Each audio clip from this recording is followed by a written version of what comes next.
Hello, everyone. This is Olga from the Forest Bathing Institute. And today we're here with Isobel Murdoch, who is a freelance arts and well-being practitioner running Medley, the online initiative she set up in 2020, medley.life, to share art, nature, and music for well-being and mental health. Wherever possible, Medley has an intersectional focus combining visual arts with nature and music to further benefit well-being. So Isobel runs art projects and challenges, writes a blog, produces creative ideas, and leads online workshops and an NHS group. And art can really add another layer to how we experience nature. And that's why we have Isobel today on our podcast to help us understand how arts and nature can create something even better for our health and well-being. So hello, Isobel. Hello, it's lovely to be here. Thank you. Yes, thanks for coming. It's such a lovely thing to have you here today. So Isobel, if you could tell us a little bit about what you are currently doing, current projects. I know I read a bit about you, but maybe if you'd like to explain a bit more about what you're doing in your own words. Yes, so I set up Medley in 2020, as you've already mentioned.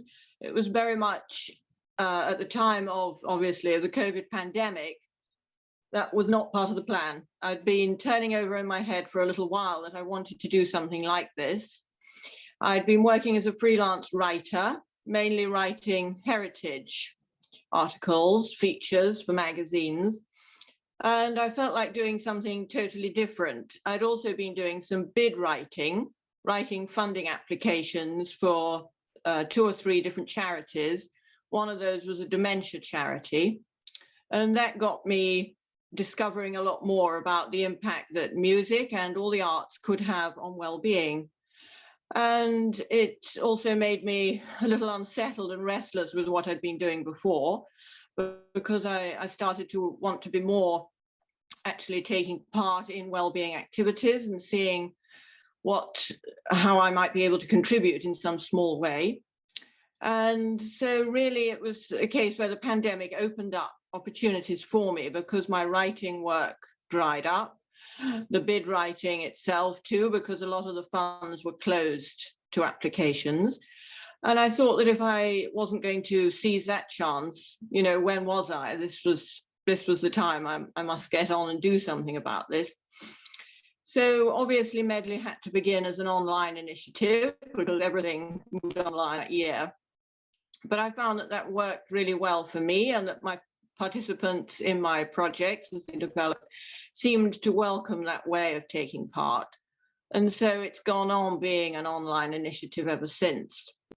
I've so enjoyed developing Medley, trying out different ideas. As you mentioned, I'm very keen on combining all 3 areas that I focus on, so visual arts, nature, and music. Ideally, I would combine them more than I do. As I've gone on, the focus has become more on the visual arts, because I am an artist myself. I draw and paint, although I'm totally self-taught.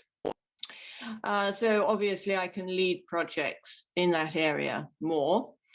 But whenever possible, I focus projects on a nature theme, because I feel that is such an important aspect of well-being.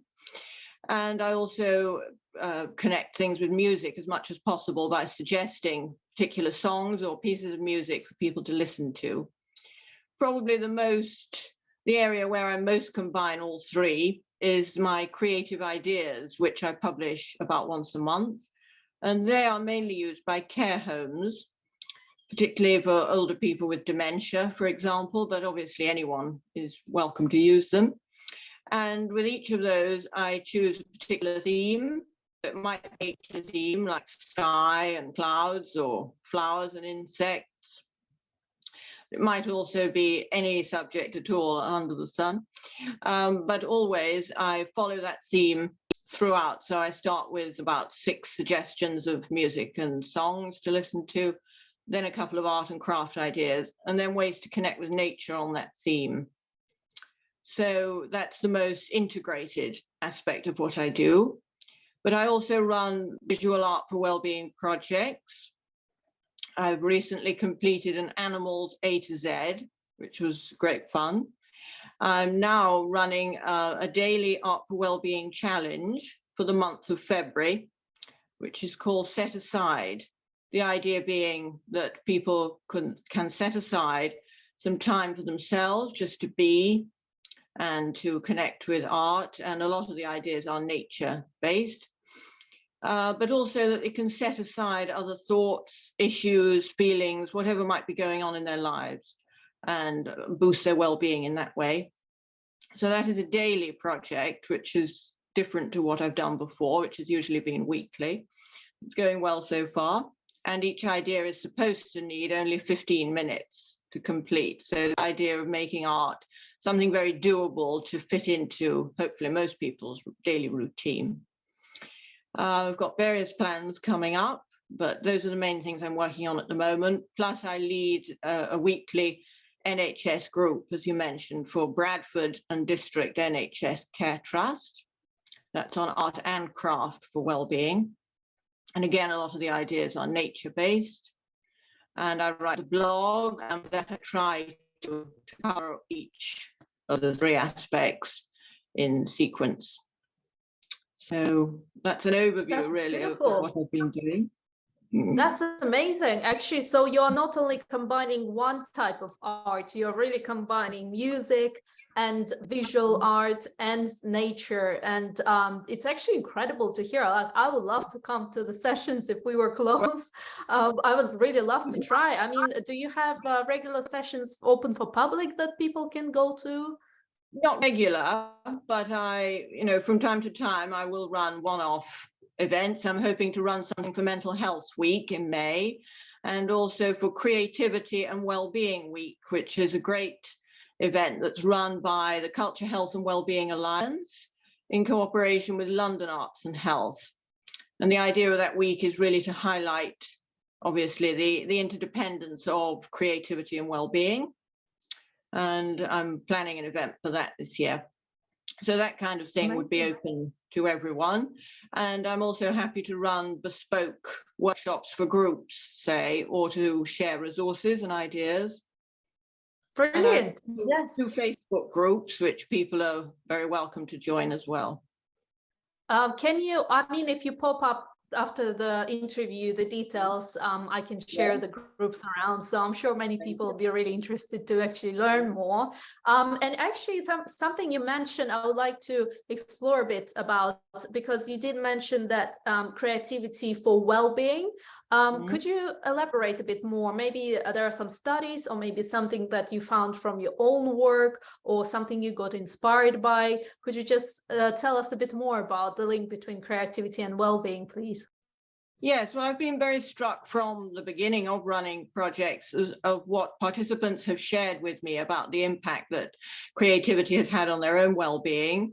Obviously, they're all in very different individual situations, and some share very openly about their well-being needs. Some don't share, that's totally up to them.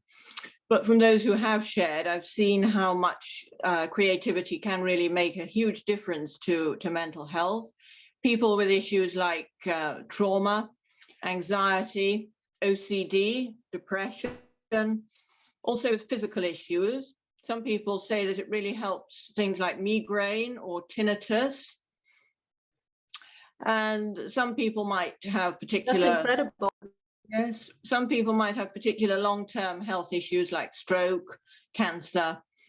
They might be housebound or bedbound, and creativity can really make a difference by enabling them to be active. I think that is a very important part of creativity.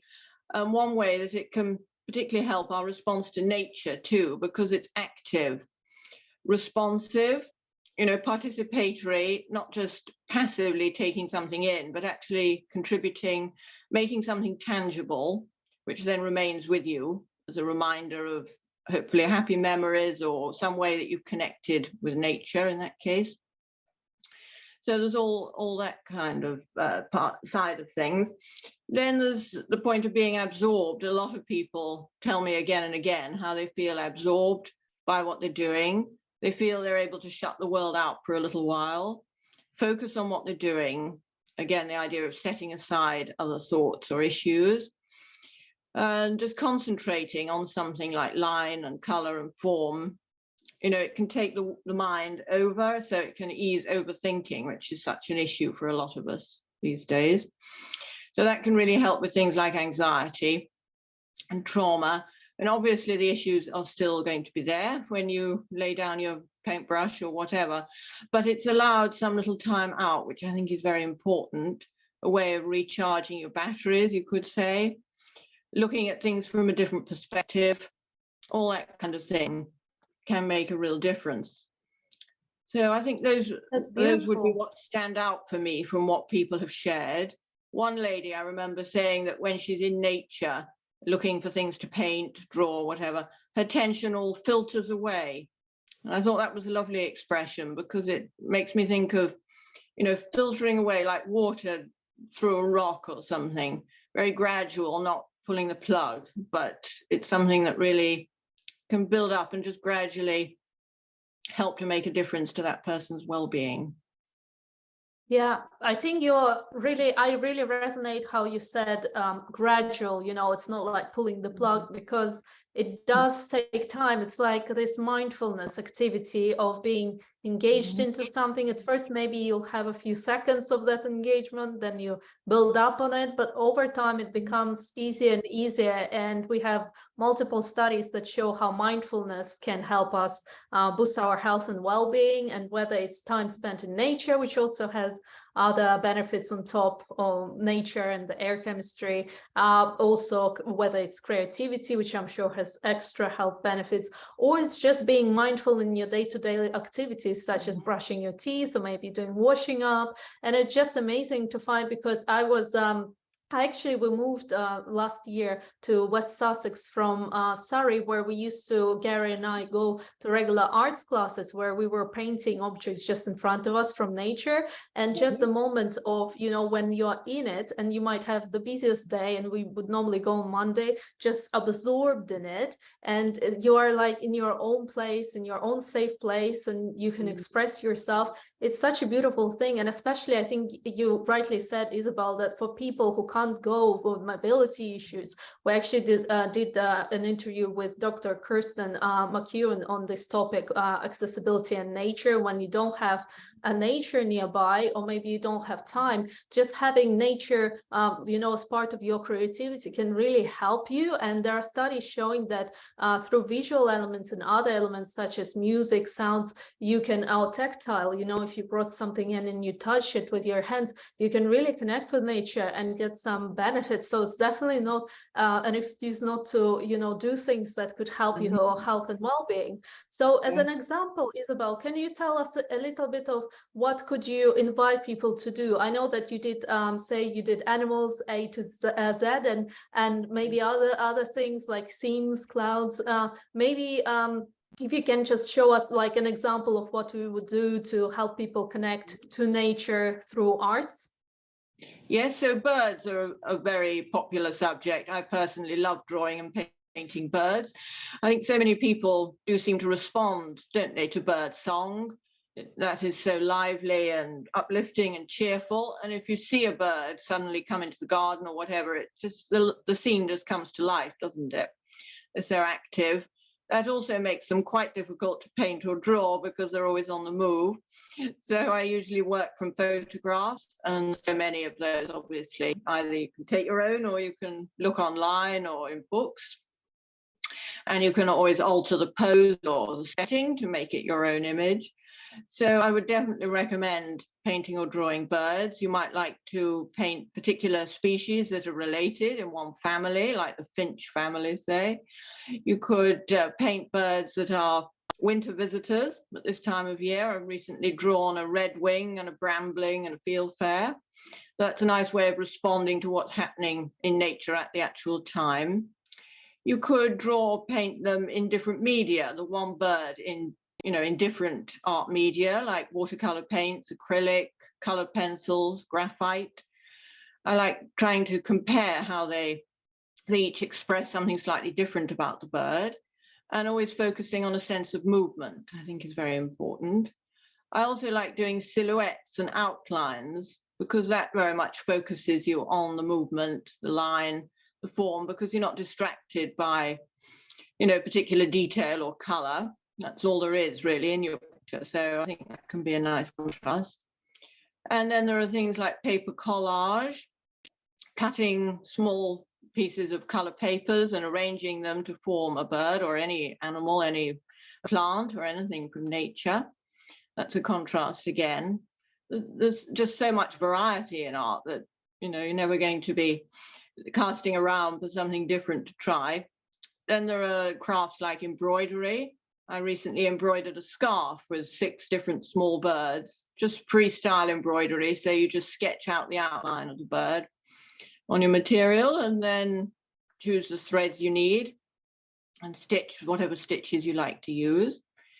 Those kind of things. Then there's the idea of nature journaling, which some people may have come across. Journaling itself is obviously a very popular activity now and very helpful to a lot of people with their mental health. Again, this idea of setting thoughts aside, trying to clear your mind for a while. But I think that drawing nature into that can be a great way of enhancing the journal so that it isn't always about your own thoughts and feelings, which I think could actually contribute to perhaps overthinking. It could become more of a negative activity. This is something very positive. So you could note and record what you see in nature, nice memory that you want to hold on to, something you've been looking out for, whatever, because I think that was one thing I might have mentioned earlier, that creativity very much helps you to look and really see what is around you in nature. I know that since I've been doing art more regularly, I notice far more when I go for a walk, because I'm looking out, to see what I might draw or paint, looking at particular shade of color, the shape of leaves, or little details that you could easily miss. And that has been a big help to me, really, in connecting more with nature, or at a different level, perhaps. So nature journaling is another great way. You could do a chart. Sometimes I've done a monthly chart where you divide a piece of paper into the days for the month. And then you might write just a brief record of what you've seen and do a little sketch next to it. Or you could do a page with more longer text writing for to record what you've seen over a week or something like that. And you can use all different media. You could also make it multisensory by adding in elements you've collected, obviously not picking too many flowers, but within the limits of what's acceptable. You might like to press leaves, press flowers, and you could add them into the journal, or do a bark rubbing, stick that in. It can be, totally varied, really. So those are some suggestions. Then there's things like monoprinting.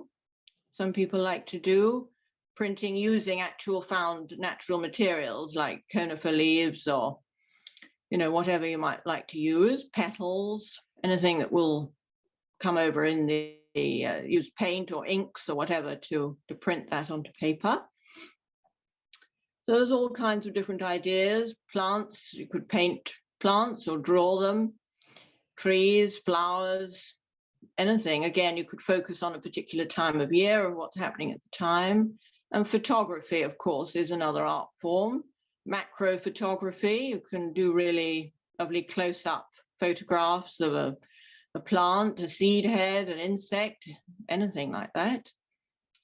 Wonderful. So I think one important thing is to try and to experiment, with lots of different things. Don't just feel you have to always do one particular style or use one particular medium, but just experiment, and that is itself part of the fun.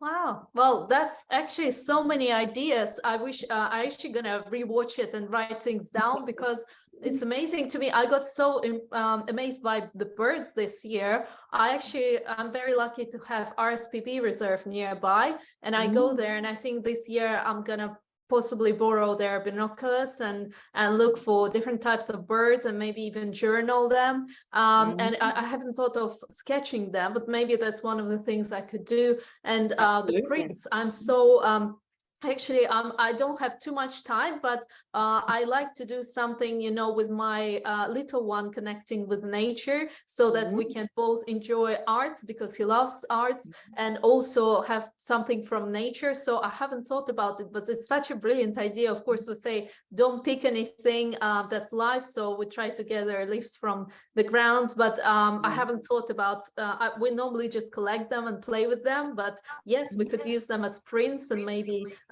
use different types of colors, and yeah, do different types of prints, which I think now that the half term is coming and we have spring, there are so many things that you can do with your kids. You can go out and look at the flowers. We have snowdrops just coming out, and maybe sketch them if you have older kids, or maybe you can pick something and then do the prints with younger kids. And it's just so beautiful, because I think it helps you connect with your creative side and de-stress. It helps your kids be creative, and we know that creativity is great for learning as well. You can use it as a learning opportunity, because you can learn birds names, plants names, and you can explore together and then look in your encyclopedia, or maybe borrow encyclopedia from the library, look through all the names and learn it.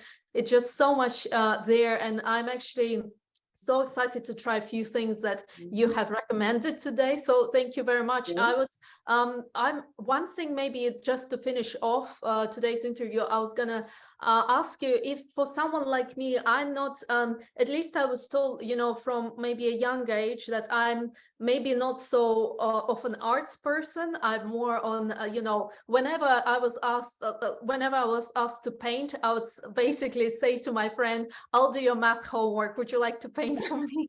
Because I never thought I was good, and I wasn't in terms of, you know, my teacher looking at my drawings. For someone who's a bit shy and timid to start doing arts, you know, because that, I think, kept me off art for a bit, but now I'm a bit more interested in it. For someone like that, could you give a few tips to start kind of maybe going a bit more outside of our comfort zone to help our health and well-being and just to have fun? Yes, so I think a lot of people are in the position that you've been in, that they, you know, somebody may have said something negative at some point, and they struggle with that. Obviously, it can be a shadow in the back of your mind, can't it? But the thing is, just, I think, just to see creativity as fun, as experimenting, and perhaps just try and start small as a thing. Don't feel you've got to immediately produce some, you know, great masterpiece. Do something short. That's partly why I'm trying this idea of doing the 15-minute art ideas for the month of February each day, because doing something like that can seem far more practicable, can't it, and realistic to try. Do something like silhouettes or outlines, where you're not getting all caught up with the detail, but you can just focus on the actual shape, which is so much a part of any picture, obviously. And again, just experiment, try different media. And maybe also, if you focus on the point of learning more about nature, like you were saying, that you could enjoy learning new species with your children, but also as adults. I mean, I've heard recently from a couple of participants how learning new species in the course of my Birds A to Z and Animals A to Z really helped them to, I think, to see more point in being creative in a way, because they feel that they're, you know, they're not just enjoying messing around with paint, but they're also learning while they're doing that. And that has really opened up a different aspect to it all. And people also talk a lot about taking part in these projects, helping their confidence and their self-esteem. So I think I would recommend just getting on and actually trying, you know, just see what turns out, and don't feel that it has to fit some particular set of rules, because there really aren't rules in art. It's just about enjoyment, seeing how that can make a difference to how you feel, and go with it, go with the flow. Wonderful. That's actually such an encouraging talk you gave, and really manageable. You know how you talked about 15 minutes a day. Haven't thought about it, because normally I think we're driven by the result. We're expected to produce something. But if you just think like, have fun, don't expect it to be a masterpiece, just do 15 minutes every day, and for your whole well-being. And we know, you know, how in nature connection sessions, our forest bathing sessions, we know nature is good for us. You know, there's so much evidence, and we would love people to just actually go into nature and be mindful and enjoy themselves. But sometimes we have to like know the science before we get into the bits like where we can, the place where we can actually relax and let go. But if you can just, you know and trust that science is there, it's good for you, and just relax and let go, I think it could take you so many places. And it doesn't really, in the end of the day, matter what you made. It just made you feel happy and relaxed. And it could even help your relationships with, your partner. So Gary and I used to go together, and it was lots of fun for us. We could talk about it and do things together in the week on the theme of the week in an arts class or with your kid.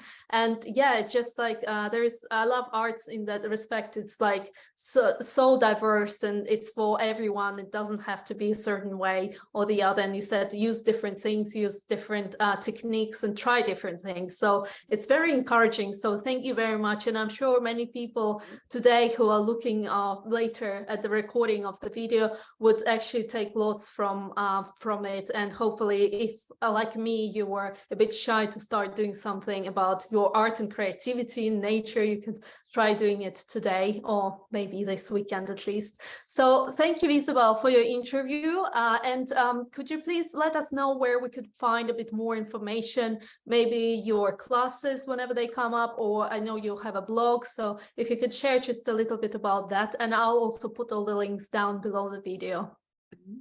Yes, so it would be great if you'd like to look at the website, which is https://medley.live.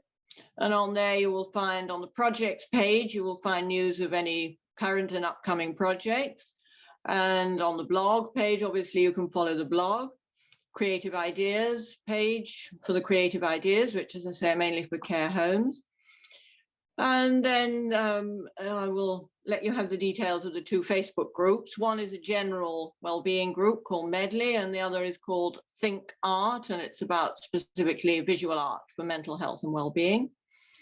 I'm also on Twitter, and those are the main ways to keep in touch. Events will be on Eventbrite under Medley. I think those are the main things to follow up. And I do advertise events also through the Big Draw, which is such a great organization too for promoting art and experimenting with creativity. Brilliant. I'll put all the links down below the video so that people have access to that. And thank you very much for your video today. And thank you everyone who's listening in, and hope you can tune into our next interview. Bye.